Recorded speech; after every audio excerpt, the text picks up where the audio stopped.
we have a crisis in the world, tremendous crisis, and also crisis in our consciousness, in us. I see the urgency of change, radical revolution, mutation in the mind. I see it. It is necessary. There is complete quietness of the mind, and that which is silent has vast space. Only then that which is nameless comes into being. This is Urgency of Change, the Krishnamurti podcast.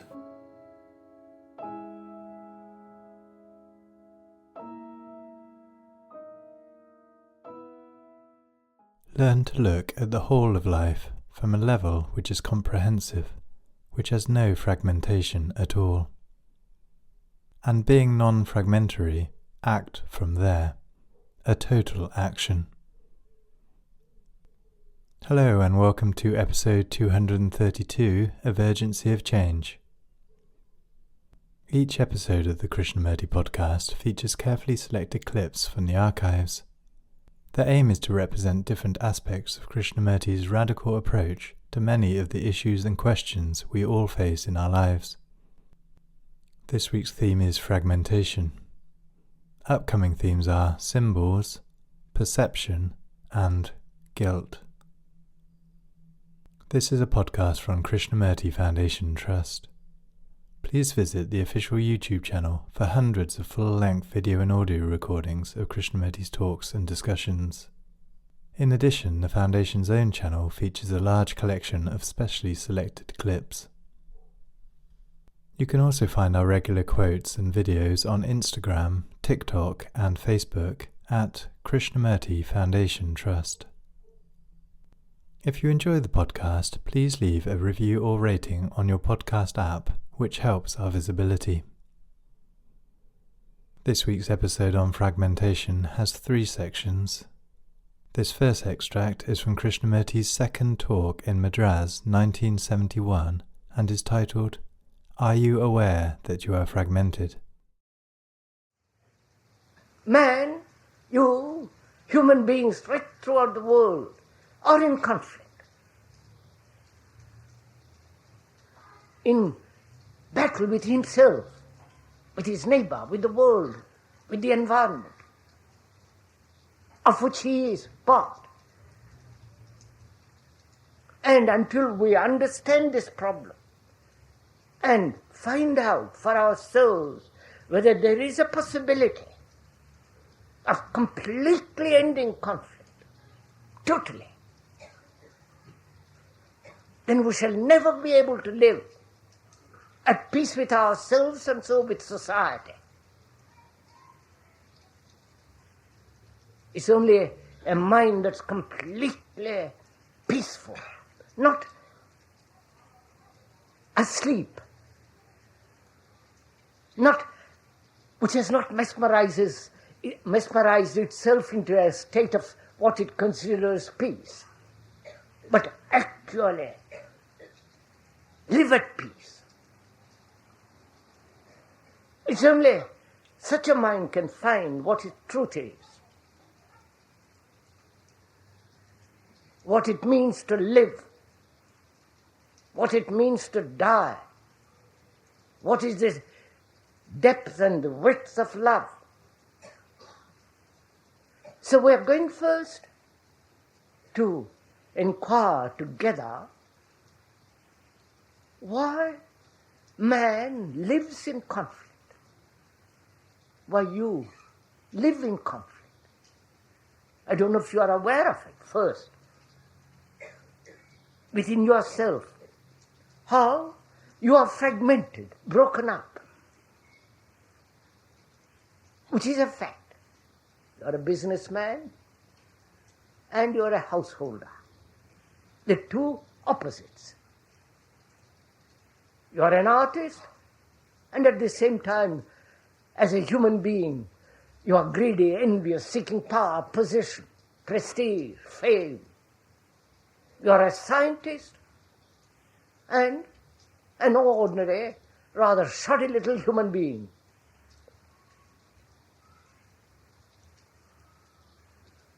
so, as human beings, we are fragmented. You know what that word means? Broken up. In ourselves. And if one is aware of this, that one is actually fragmented, God, soul, man, virtue and non-virtue, hate and love, all the fragmentation, the various duality in which we live, unless that is totally understood, not intellectually,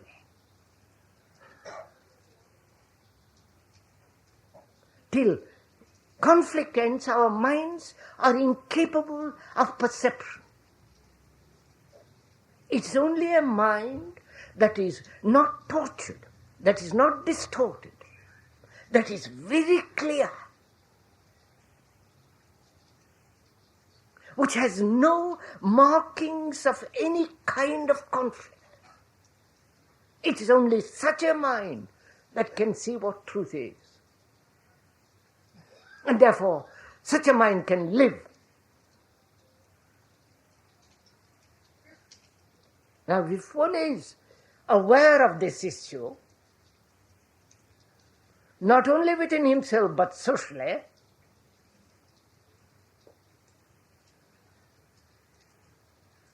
wars, demanding peace, the way of the politician, the way of the saints, this diversified conflict, if one is aware of it, and I hope you are, as we are talking about it now, what is the root cause of this? Is it the fault of the environment, the education that one has, the culture in which one lives, which is the environment, let's call that? Is it the fault of the environment that man, you, are in constant battle? Not only during the day, but also during the night when you sleep. From the moment you are born till you die, this battle. If you are really aware of it, not intellectually, to be aware of intellectually is merely to be aware of certain ideas, words, and that has no value at all. But if you are actually aware, feel that in yourself you are fragmented, broken up, contradictory,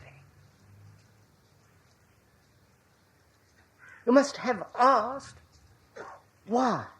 Why does man, you, live in this state?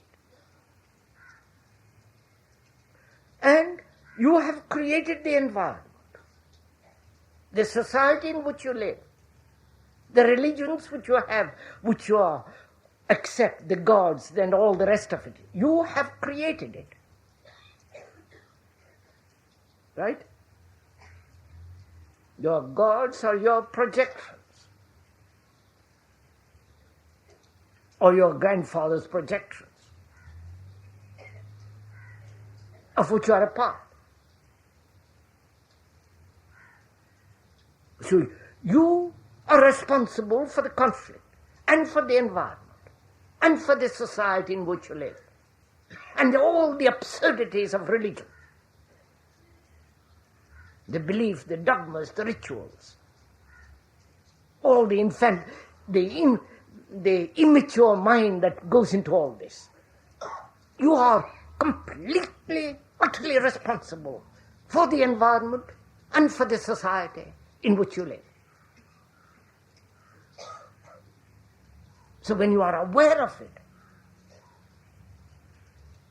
that is, aware intensely, passionately, not just verbally, actually feel it, that you are the world and the world is you.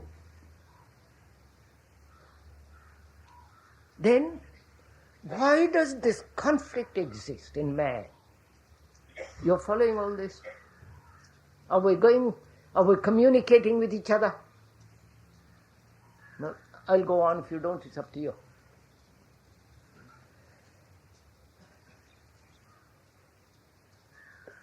I don't know if you've asked this question of yourself. If you have, what is your answer?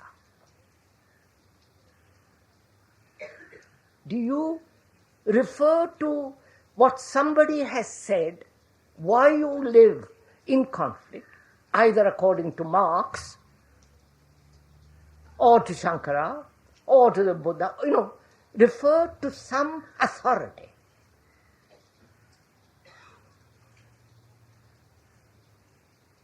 Do you do that when you ask yourself this question, why you, as a human being, responsible for the whole structure of the environment in which you live, of which you are a part, why there is this conflict in you? Can anybody answer this question? If they do answer it, it will be merely a description, an explanation. You're following all this? But the explanation and the description are not the described, nor the explained. Right? So you have to totally disregard authority. Right? You have to find out why you are in conflict, not according to somebody. Then if you do find out according to somebody, then you will find the answer according to that person, not the answer for yourself. Right? Is that clear? Therefore, we are going together find out why man is in conflict and whether that conflict can ever end totally. Not at different layers. You may have extraordinarily peaceful household, but you are at war with your neighbor, and so on. So, now to find out, you need energy. Don't you? You need a great deal of energy to find out for yourself the cause of this conflict. Please listen carefully. The cause. Right? Why, man, you live in conflict. Now, when you inquire into the cause of it, you are employing the intellect as an instrument of analysis, aren't you? Right? Are you following all this?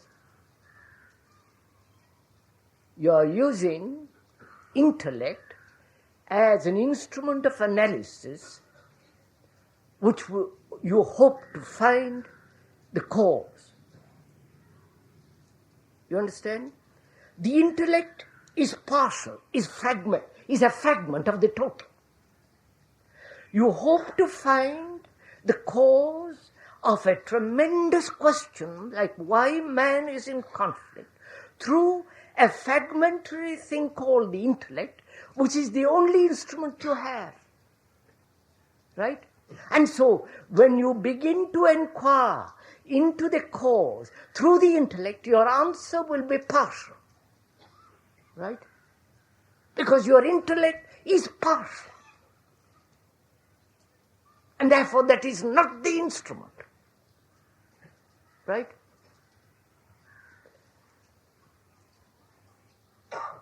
Are you following all this? Which means you must now discard the instrument to find out a different kind of instrument.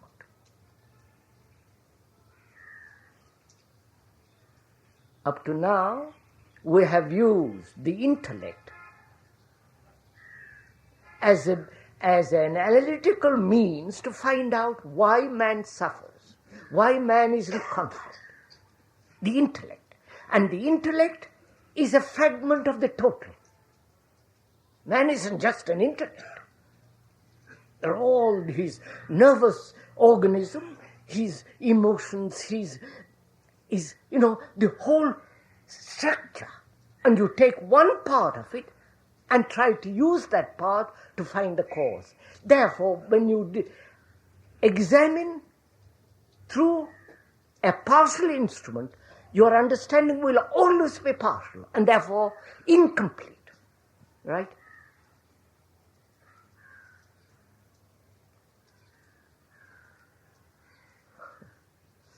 I don't know if you understand all this.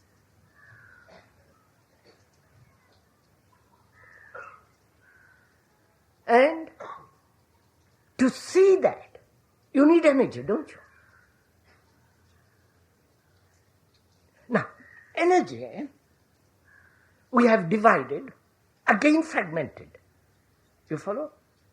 There is the energy of fragmentation. In the fragments there is energy. Like heat has its own energy. And the control of that energy is also energy. Right? So we have divided energy into fragments. Whereas energy, the human energy, the cosmic energy, every kind of energy is a unitary movement.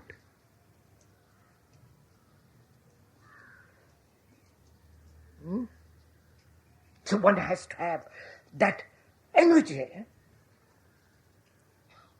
to understand the cause, to understand the structure and the nature of conflict and the ending of conflict. You must have intense energy and not fragmented energy. The fragmentary energy is to say, I must get rid of it. I must get rid of a conflict. Who is the I that says I must get rid of it or suppress it? It is one part of that energy. Discarding another part of energy. So, energies are in conflict. You're following?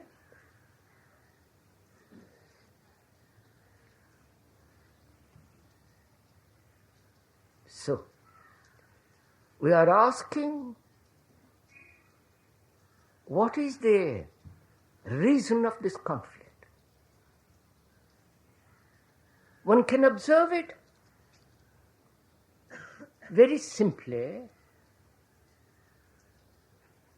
as the observer and the observed. Right?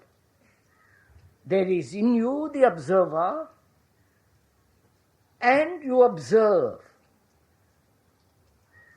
Right? You observe the tree as an observer.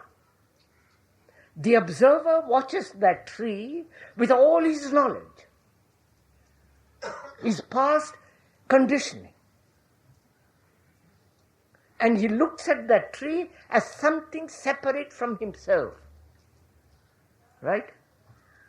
Just listen to it. Don't agree or disagree. You haven't gone into this question at all. So you have to first find out what the speaker has to say. And when you are listening to what the speaker is saying, watch yourself. Don't merely listen to the speaker. That's absolutely valueless.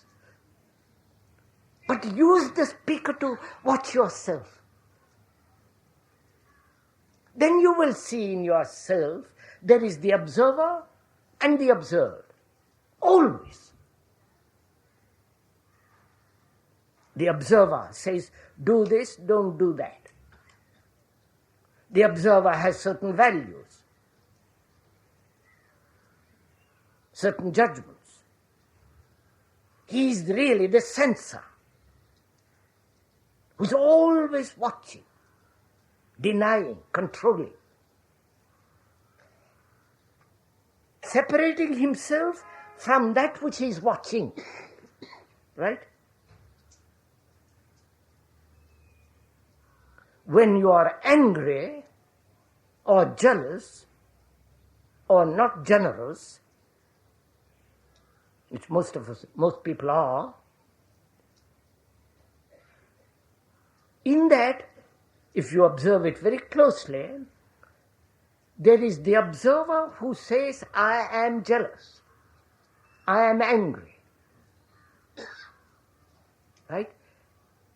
The naming of the reaction, which he calls anger, separates him.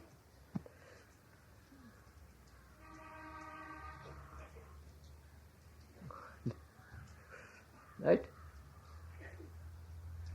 Which is, can you look at that tree without naming, without the interference of thought, which is the response of memory, just to observe? We talked about it briefly the other day, which is you look at that tree through the image which you have about that tree, which means you're not really looking at the tree, right? In the same way, when you have an image about your wife or husband or your friend, you are not looking at the friend, but looking at the friend through the image you have. So that is duality, right?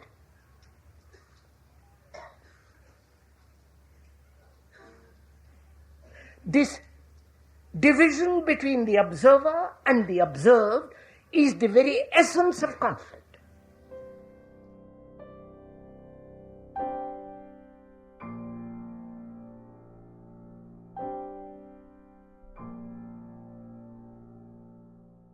The second extract is from the second talk at Brockwood Park in 1972 and is titled, Can We Be Free of Thought's Fragmentation?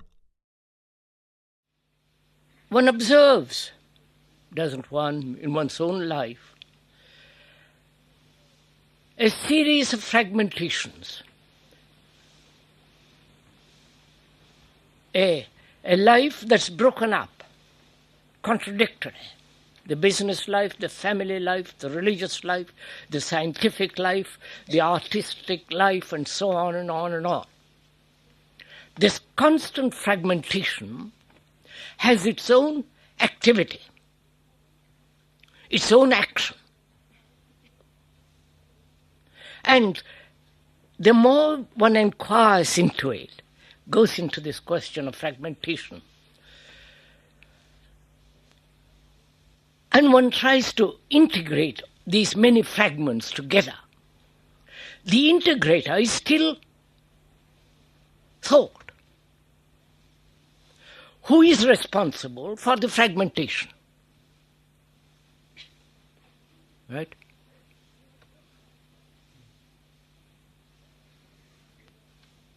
We have broken up life into the family life, the individual life, the religious life, the national life, the politics, and so on. And this division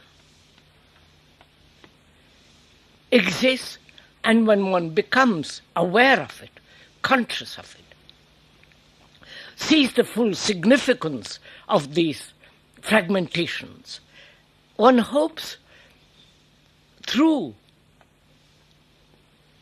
the cunning, clever process of thought to bring all these fragments together I do not know if I have not noticed it.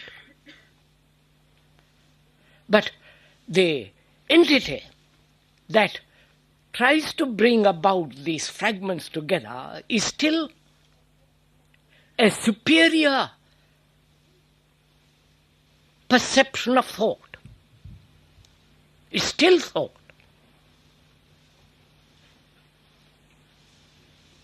And how is one to bring about a harmony, not between the fragments, which is impossible, but a harmony of perception which sees the whole, not as fragments. I wonder if I'm...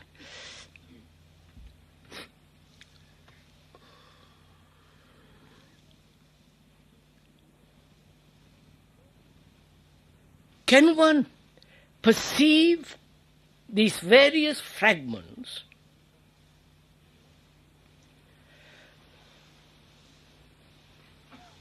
and not try to bring them together, integrate them, but look at them from a total point of view, from a totality, from a perception in which there is no fragmentation?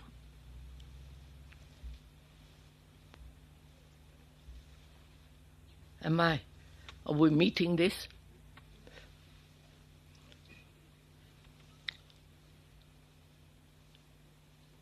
There is the religious life, with all its beliefs, rituals, superstitions, and we play with it, which is totally different from our daily life, with all its conflicts, loneliness, boredom, pleasures, fears, anxieties.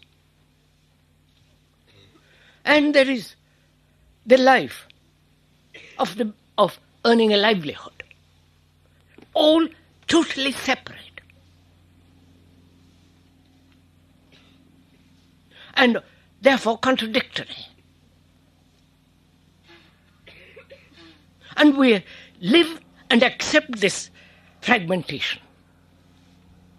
I think that's fairly clear, right? The national, religious, spiritual, all these terrible divisions that exist outside as well as inside.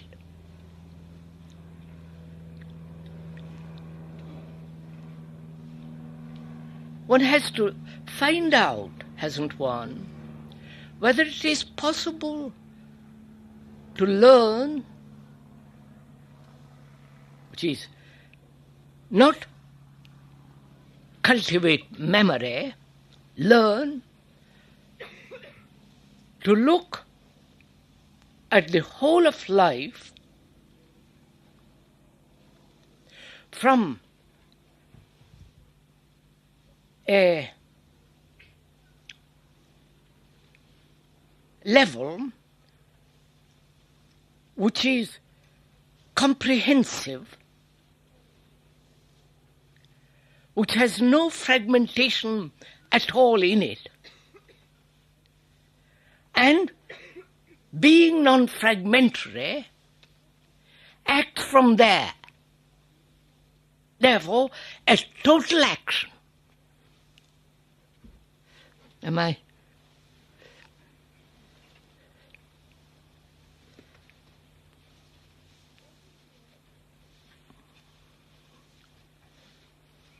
What is the energy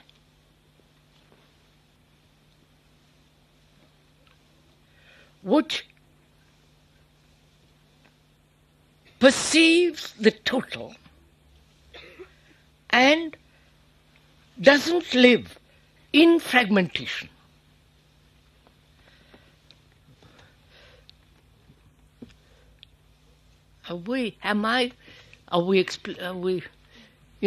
This very difficult thing to convey in words a dimension in which fragmentation doesn't exist at all.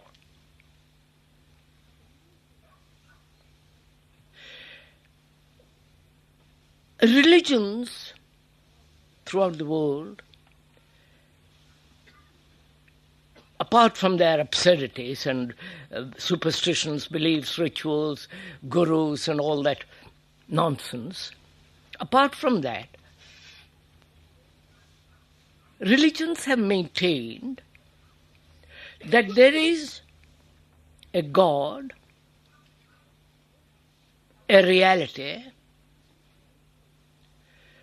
which, if you enter into that reality, only then you can see the whole of life, life as a whole, in which there is no division, as you and me, we and they and all the rest of it. Division exists only where there is measurement. Right? Measurement is comparison.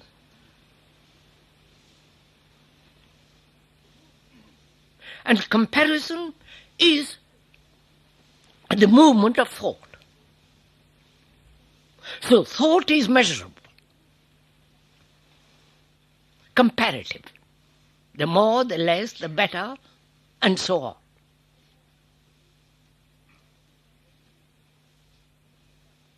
And it is only a mind that is free from measurement that can see life as a whole. I wonder if I'm conveying this. Right, sir?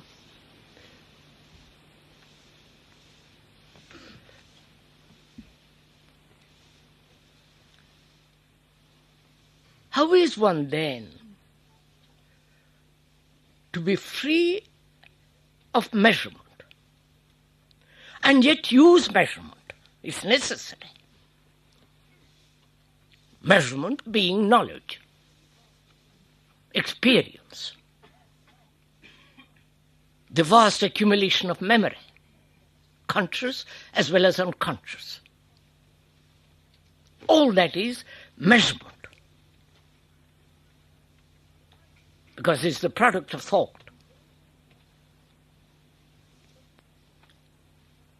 And where there is measurement, there is fragmentation.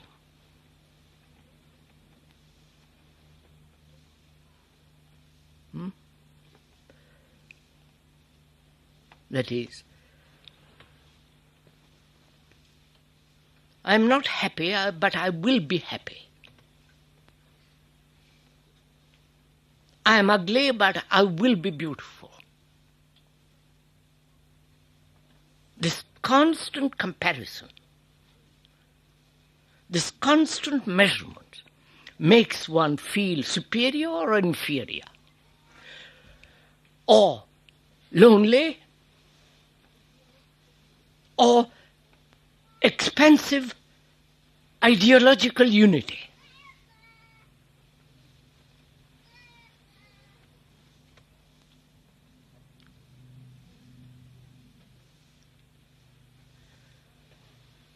And can the mind, which is so heavily conditioned in measurement, because after all, the whole of science, mathematics, the way we live is based on measurement.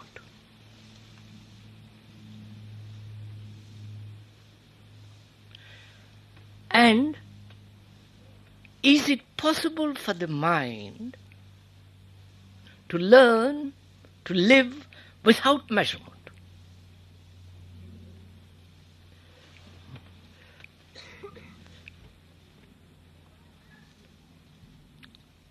So that the mind never compares. Because comparison brings about fear and pleasure. Right? Are we meeting each other, or is this? Because as we said yesterday,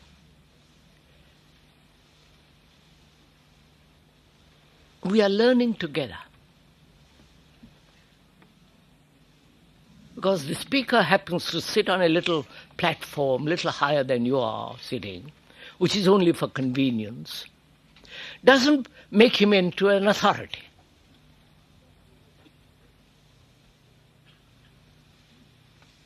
Doesn't make him something special. What we are trying to do together is to learn. To learn about a mind that is free from measurement and therefore free from fear.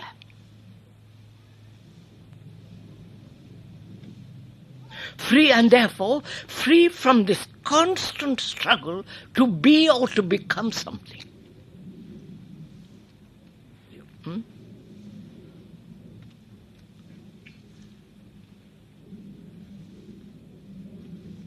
And it is this measurement, which is thought, that brings about fragmentation. I see that, not as an idea, not as a theory, but as an actuality in my life, in one's living.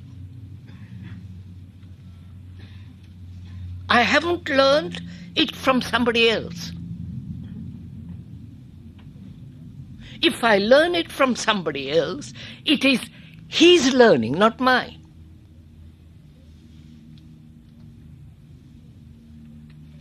And when I learn it, it is neither yours nor mine. It is a state of learning.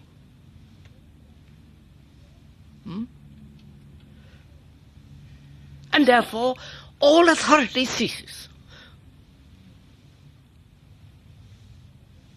Then our relationship is entirely different. Then we are walking on the same road with the same intensity, with the same vitality, with the same passion to learn. If we could establish that between the man sitting on the little platform and you, then our relationship in communication and learning is entirely different.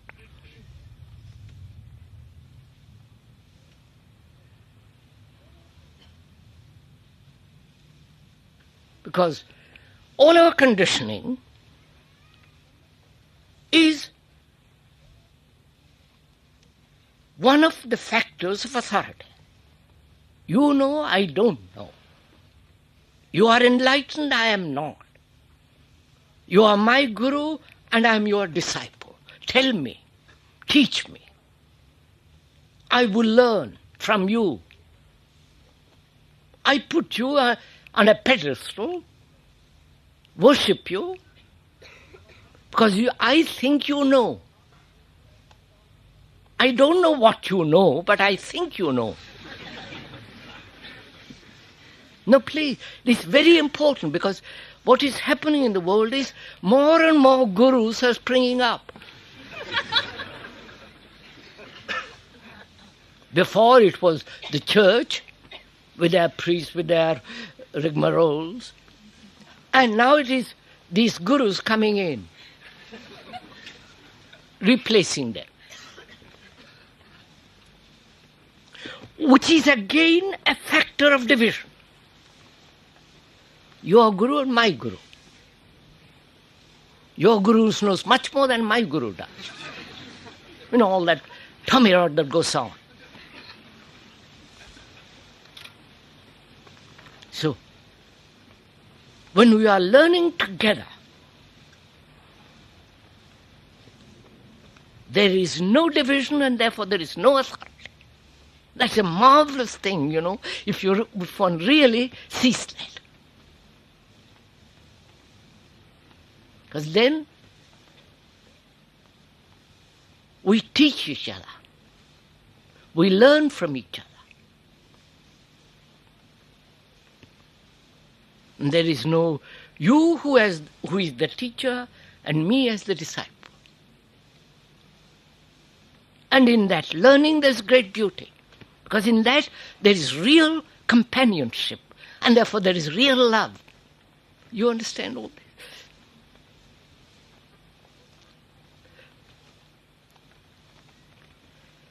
So what we are trying to learn, what we are learning is whether the mind can learn to live totally, which means it has no quality of measurement at all. I'm only putting this thing differently from yesterday. Yesterday we said thought has its right place, and that thought can be used only efficiently, sanely, reasonably, logically and healthily when there is freedom from thought. And thought, we are saying this morning differently, is measurement. And all Western civilization is based on measurement. And they have tried to escape from that by or through religious concepts, which again is the product of measurement. Right? And what we are doing is trying to find out, learning whether the mind can be free altogether from fragmentation, and therefore look at life, act as a whole healthy human entity without any fragmentation.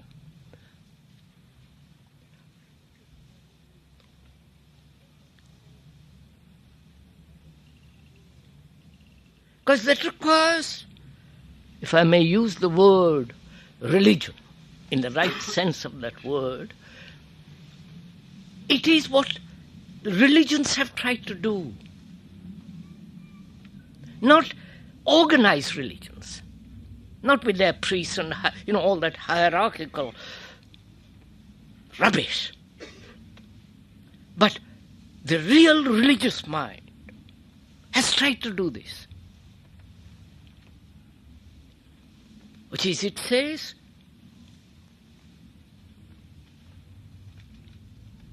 absolute freedom is only possible when there is no movement of thought.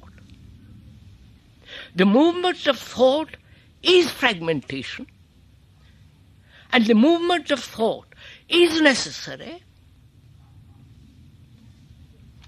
but not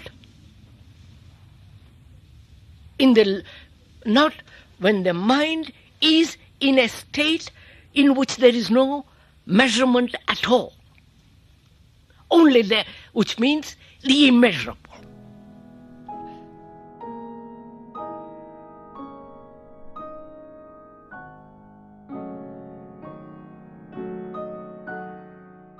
The final extract in this episode is from Krishnamurti's 8th talk in Saanen, 1966, and is titled The Fragmentation of Time.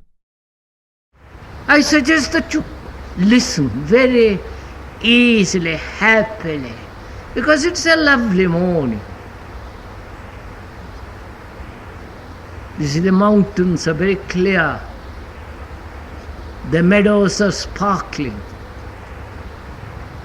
Every tree, every living thing is full of life and beauty. And to see all this,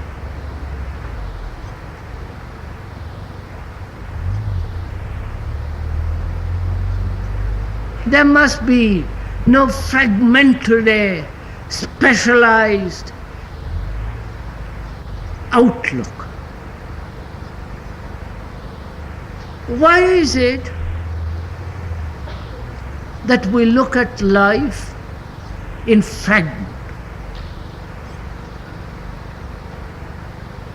Why is it that we have broken up life, this vast stream of existence, into departments, into classified series of fragments? Why?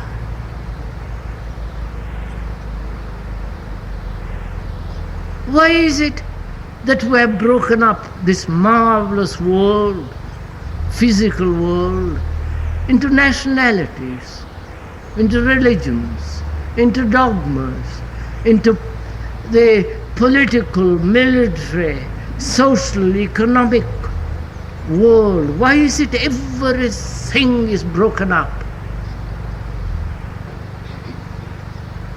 Our relationships are broken up.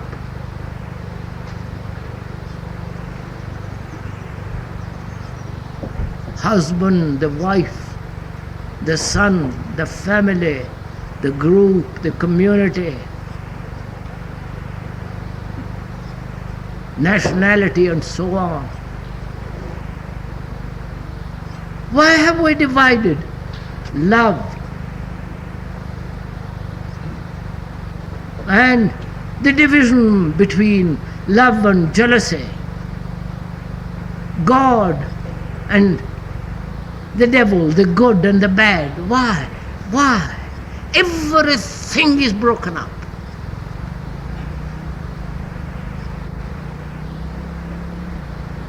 And our own minds, our own hearts are divided, fragmented.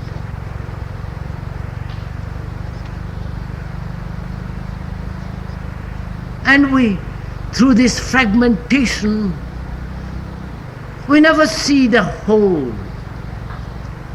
And we try every way to integrate these various fragments into a whole. And nothing can be integrated. You can't integrate white and black, hate and love, goodness and jealousy.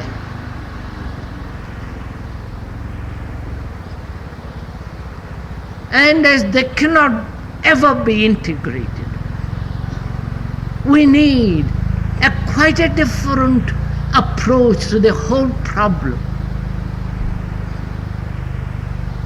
And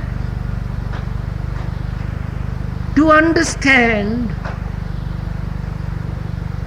or to observe life as a whole, not divided into fragments,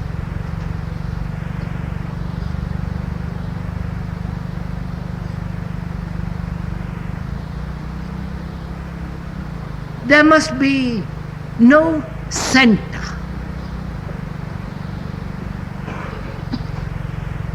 Not the me who is looking out, not the experiencer, the sensor, the observer, the nationalist, the man who believes and doesn't believe, the communist, all that. That is the center which all of us have in varying degrees and depths, clever or not, dull, stupid, and highly intellectual, very learned or very ignorant, and yet all of them have this center. And as long as this center exists, there must be fragmentation. As life, death, love, and all the rest of it. Please just listen. Not how to get rid of the center. You can't. Can't say, well, I'll get rid of it, say, whole of life. You can't. The more you make an effort to get rid of it, the stronger that center gets.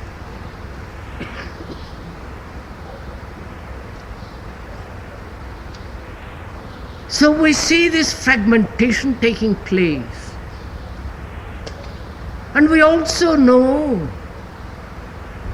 through observation, through clear thinking, why do we do this? Because we are conditioned from our childhood to think in a certain way. Like a man who is a mathematician, a scientist, who has taken a particular line and everything else is secondary. And his broken life made life into fragments. And it is only one sees for oneself that you can see the whole of the world, the whole of human being, like these mountains, streams and valleys. Only when the mind is not fragmented, is not broken up, not specialized. Like a man who says, this is my line and I'm going to follow it. This is the way for me to fulfill, to become, and I'm going to pursue it. And so his whole of life is a contradiction, and therefore a misery, and therefore a suffering.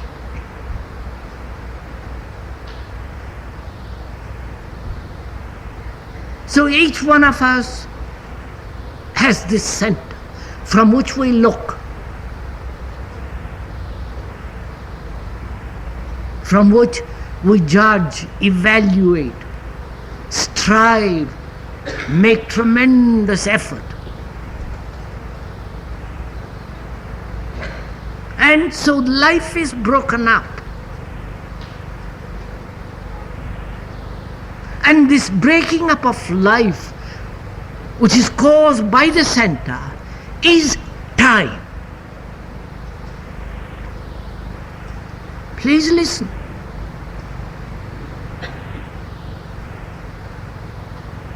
If you look at the whole of existence, without the center there is no time.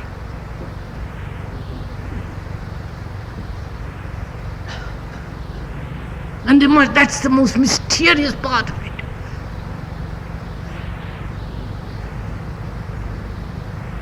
And time is one of the most complex things to understand. Not intellectual, that's fairly simple, intellectual. But the nature of time, the significance of time, the depth of time.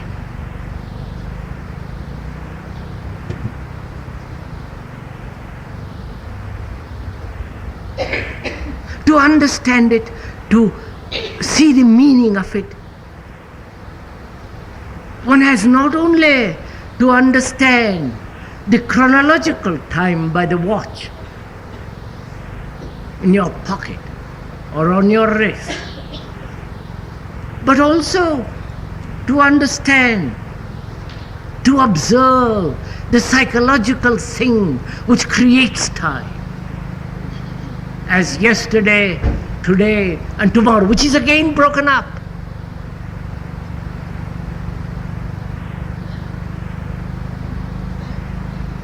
Time is a movement, is a total thing.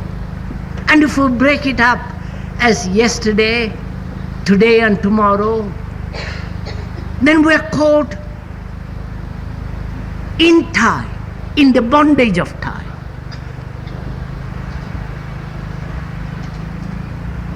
Then we develop theories of gradualness or the immediacy, the now.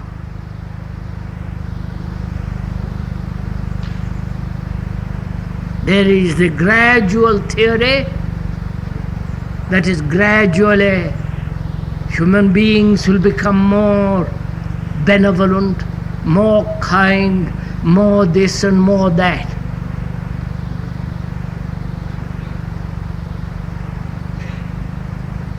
And seeing the utter hopelessness of this more and more and more and more.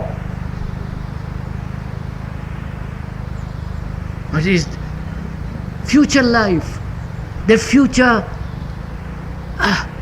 being, the tomorrow, the change that will take place in a few months, years, centuries, which is again a fragmentation of time.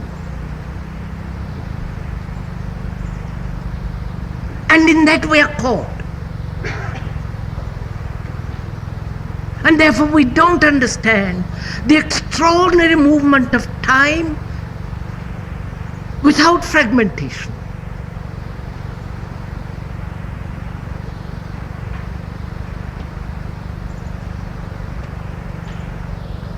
There is time by the watch. There is the train going by precisely every day at this time. And if you would catch it, you must be at the station at the time it leaves, otherwise you'll miss it. Therefore, there is that chronological time which has to be observed strictly.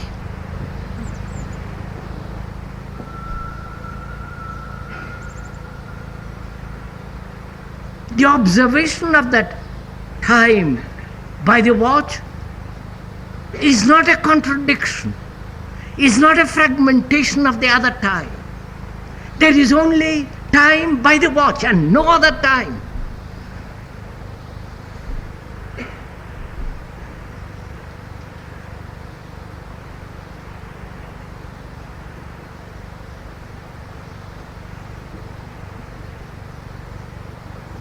That time, which is not by the watch, is invented by memory, by experience, by thought, by the center that says, I will be something.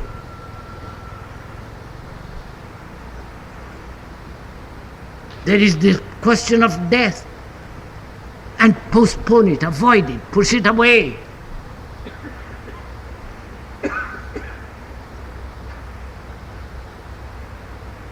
And so thought makes for fragmentation of time which doesn't exist actually, except the chronological time.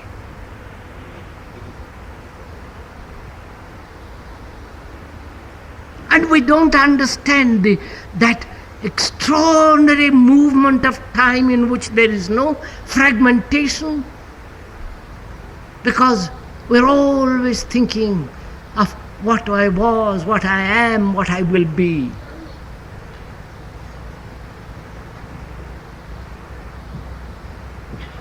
Which is the fragmentation of time, of the psychological time.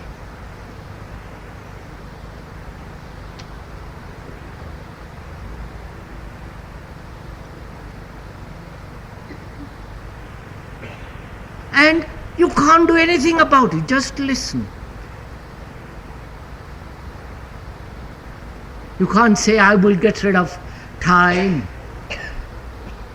and live in the present, because it's only the present that matters. And the actual present, what does it mean? The present is the result of the past. There is no actual present.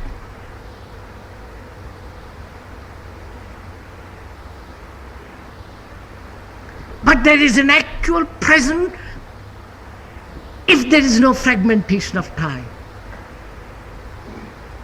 Oh, I hope you see the beauty of this.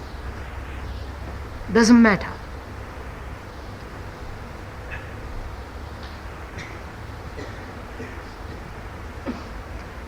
So,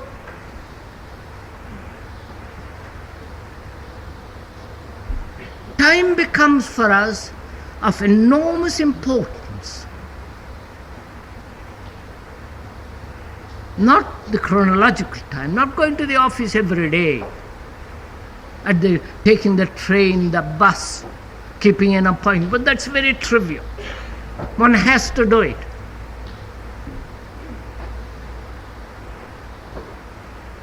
But what to us is important is the psychological time which has been broken up as yesterday, today and tomorrow.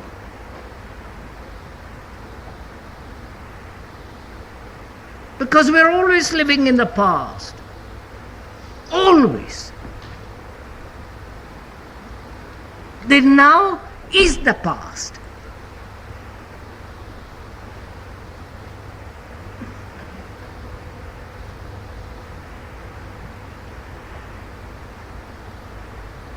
Because the now is the continuation of memory, the recognition, what has been, which cannot be altered. And that is going on now.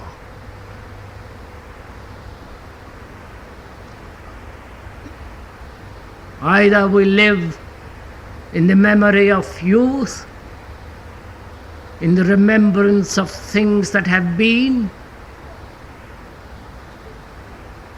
or in the image of tomorrow.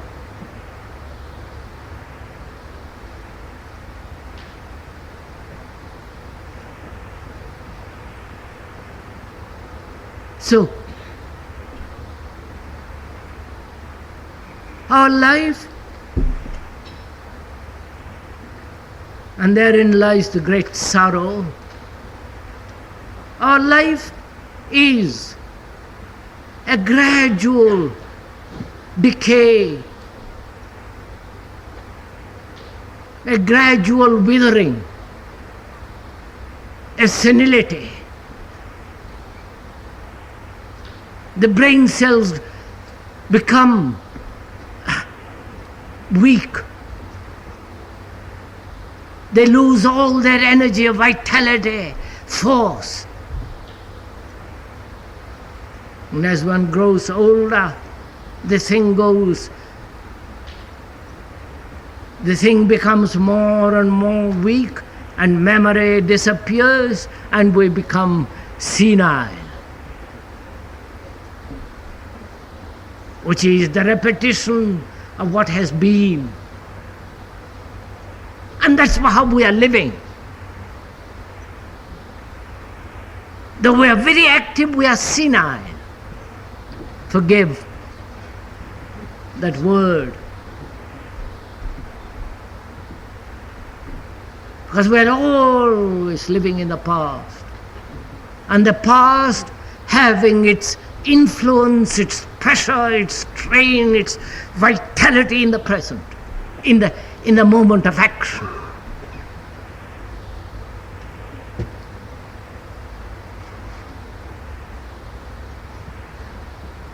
All our knowledge, which we have acquired through so much struggle from childhood, the thing that one has stored up is the knowledge which is the past. Knowledge can never be the present. And from that knowledge we act. And that's what we call the present, the action. And therefore that action is always engendering decay.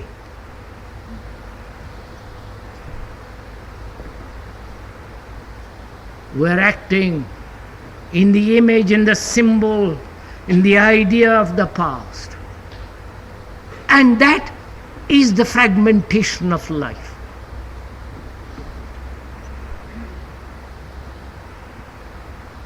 And we invent philosophies, theories of the present.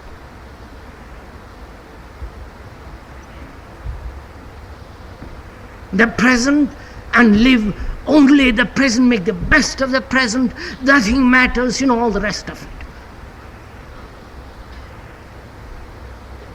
That living in the present is a despair.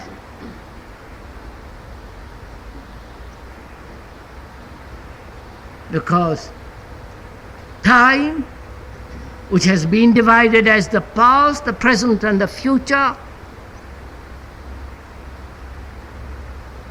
that time only brings about despair.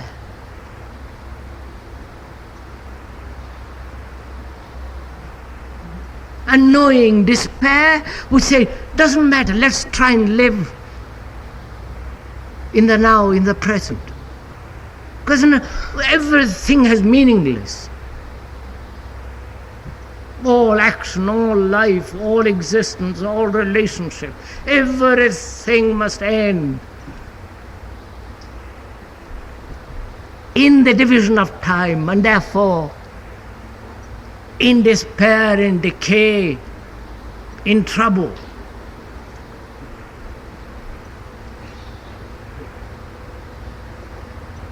Please do listen, because you can't do anything about it.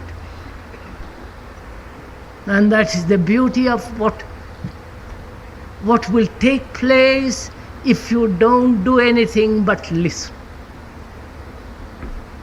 Which doesn't mean you're going to accept what is being said. There is neither acceptance nor denial. It is so. It is stupid for anyone to say, I'm living in the present. It doesn't mean a thing.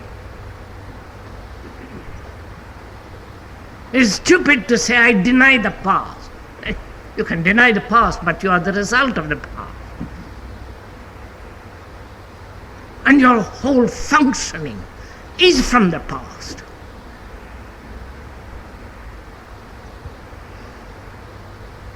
Your beliefs, your dogmas, your symbols, your particular line which you're trying to follow, whether it is this, that, or whatever it is still the result of the past, which is time.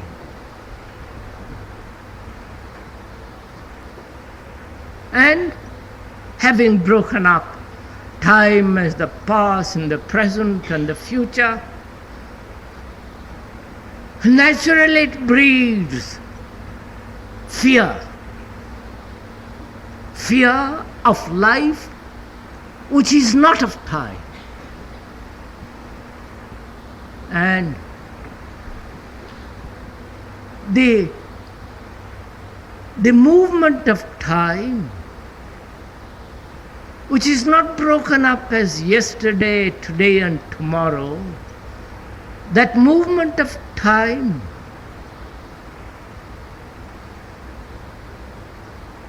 can be perceived totally only when there is no fragmentation.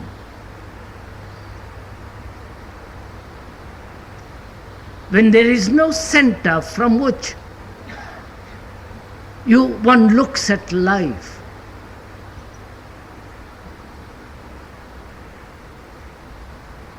And, beauty has no time.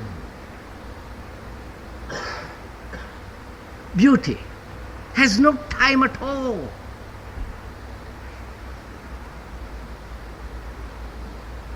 But what has time is the expression of a particularization of what you feel in terms of time. I wonderful.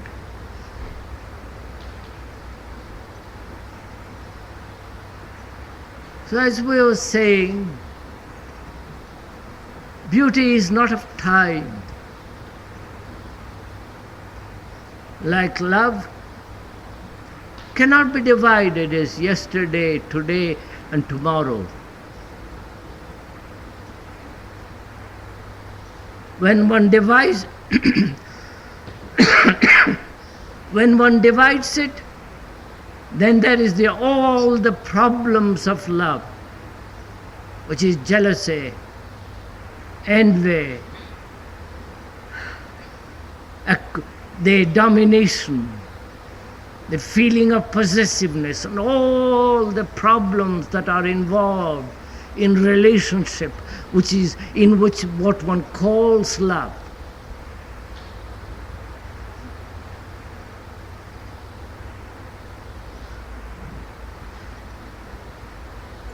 And when that beauty, which is not the result of fragmented time,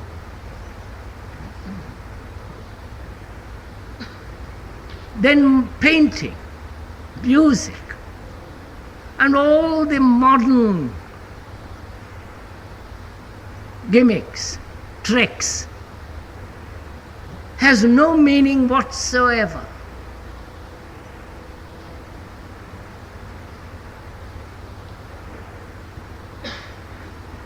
Because anything that is of time, that is of the period, of this century, of this modern revolt and so on,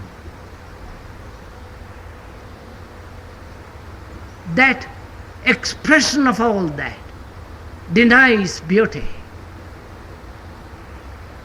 Because beauty cannot be translated in terms of time. And beauty can only be understood, lived, known, whatever verb you may use.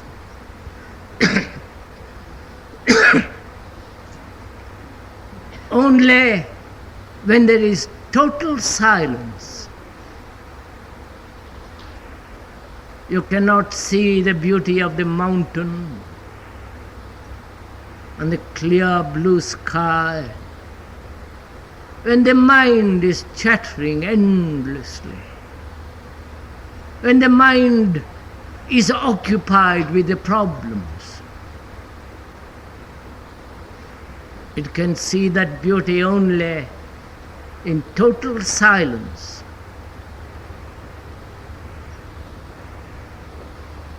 And that silence cannot be achieved through time, that is, I will be silent tomorrow. I will practice certain methods, all that childish rubbish, to achieve silence.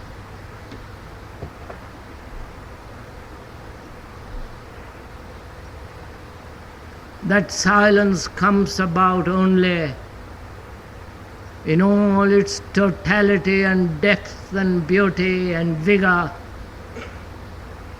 only when the fragmentation of life, right from the beginning, ceases.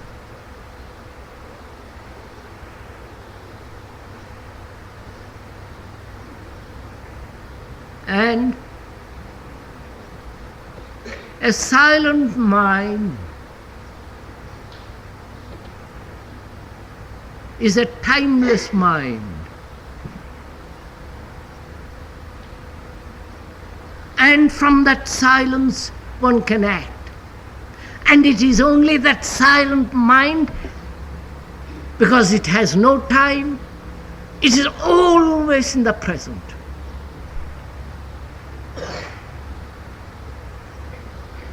It's always in the now.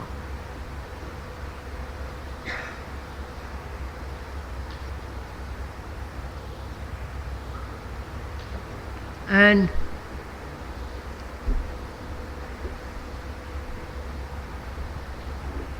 as one cannot do anything active positively, through will, to break down the bondage of time. One cannot do anything. If you do anything, you're caught in time. You understand? If you really understood that, if it really meant something tremendously serious to you, that you cannot do a thing, which doesn't mean that you become lazy, slack, lead a life of stupidity, a meaningless existence, but seeing the totality of life, the extraordinary complexity of existence.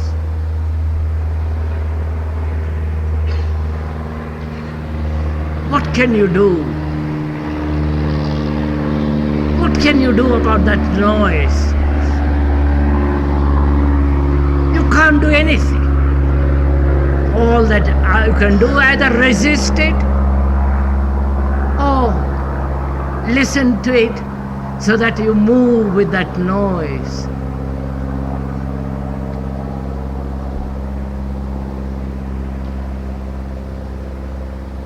So, the fragmented life that one leads, the fragmented life of contradiction, which is the lot of human beings, if one realizes that one cannot positively or in any way do anything about it, actually feel it, not intellectually, argumentatively, verbally, but actually see the reality of it. You can't do a thing about that mountain. It is there in the clear sunlight against the blue sky, and the snow sparkling in it. You can't do a thing. You can only either turn your back on it or not look at it. But even if you turn your back on it, it is still there. You can't actively disregard it. In the same way, when one realizes that one's life, the sorrows, the pleasures, the joys, the miseries, the conflicts, the ambitions, the competition, the search for power, position, which were broken up as fragments of our existence, which are the fragments of our existence. If one totally realizes it, that one cannot do anything about it, then time, as yesterday with all its memories and experiences and knowledge, comes to an end. It comes totally to an end.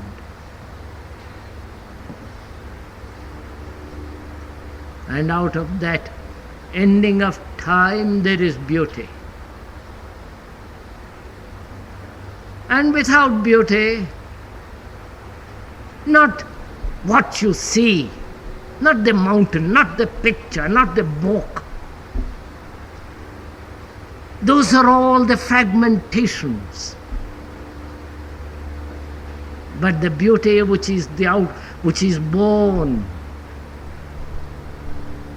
unseekingly, without premeditation, and that beauty that comes only when there is no time, or when time is not broken up,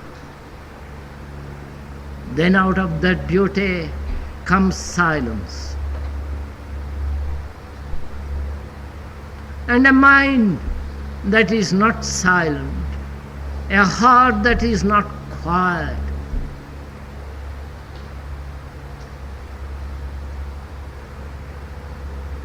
Such a mind and such a heart is always in conflict, in misery. And do what it will always bring misery upon itself and upon others.